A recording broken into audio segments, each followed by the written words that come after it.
तो दोस्तों, मेरा नाम है योनी और आज की इस वीडियो में मैं आपको एक हॉरर स्टोरी के बारे में बताना चाहता हूं। तो चलो इस वीडियो को स्टार्ट करते। एक छोटे से गांव में, जो घने जंगलों से घिरा हुआ था, एक औरत रहती थी जिसका नाम था सुमन। सुमन एक साधारण और शांत महिला थी, लेकिन उसके अतीत में कुछ ऐसा छिपा था जो पूरे गांव के लिए अभिशाप बनने वाला था। गांव वाले सुमन को अधिक नहीं जानते थे, क्योंकि वह हमेशा अपने घर में ही रहती थी, जो गांव के किनारे पर था। सुमन के घर के आसपास लोग जाने से कतराते थे। उन्होंने सुना था कि उसके पति की मृत्यु भी रहस्यमयी परिस्थितियों में हुई थी। कोई नहीं जानता था कि सुमन के पति के साथ क्या हुआ था, लेकिन उसके बाद से सुमन और भी अधिक अकेली और अजीब हो गई थी। एक रात गांव के लोग गहरी नींद में सो रहे थे। तभी अचानक सुमन के घर से चीखने की आवाजें आने लगीं। लोग जागे और दरवाजे से झांकने लगे, लेकिन कोई भी सुमन के घर जाने की हिम्मत नहीं कर सका। अचानक से चीखें बंद हो गईं और एक भयानक सन्नाटा छा गया। अगली सुबह गांव के प्रधान ने कुछ लोगों को सुमन के घर भेजा। जब वे लोग वहां पहुंचे तो उन्होंने देखा कि सुमन के घर का दरवाजा खुला हुआ था। अंदर का दृश्य देखकर उनकी सांसें रुक गईं।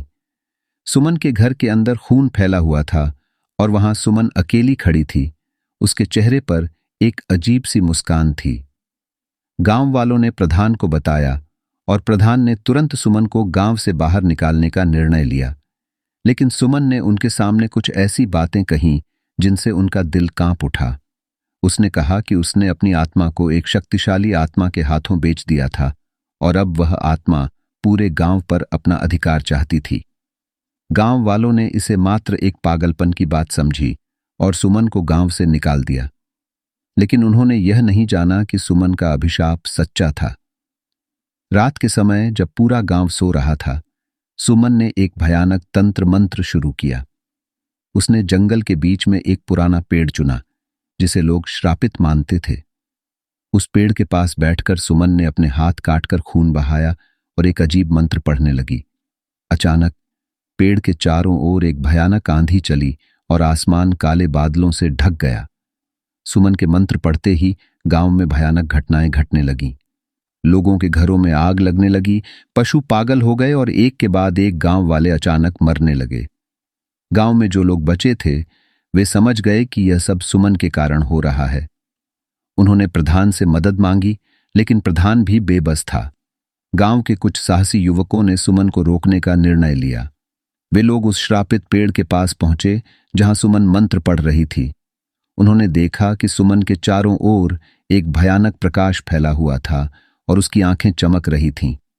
युवकों ने सुमन को रोकने की कोशिश की, लेकिन जैसे ही वे उसके पास पहुंचे, एक अदृश्य शक्ति ने उन्हें हवा में उछाल दिया और वे दूर जाकर गिरे। सुमन ने अपने मंत्र को और तेज कर दिया और गांव में और भी भयानक घटनाएं घटने लगीं।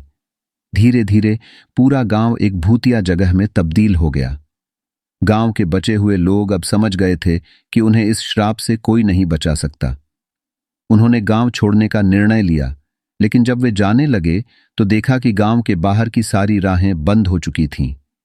वे लोग फंस गए थे और उनके पास कोई रास्ता नहीं था। सुमन ने अपने मंत्र से पूरे गांव को एक भयानक जाल में बांध दिया था। अब गांव के लोग एक एक कर मरने लगे और सुमन की शक्ति बढ़ती चली गई।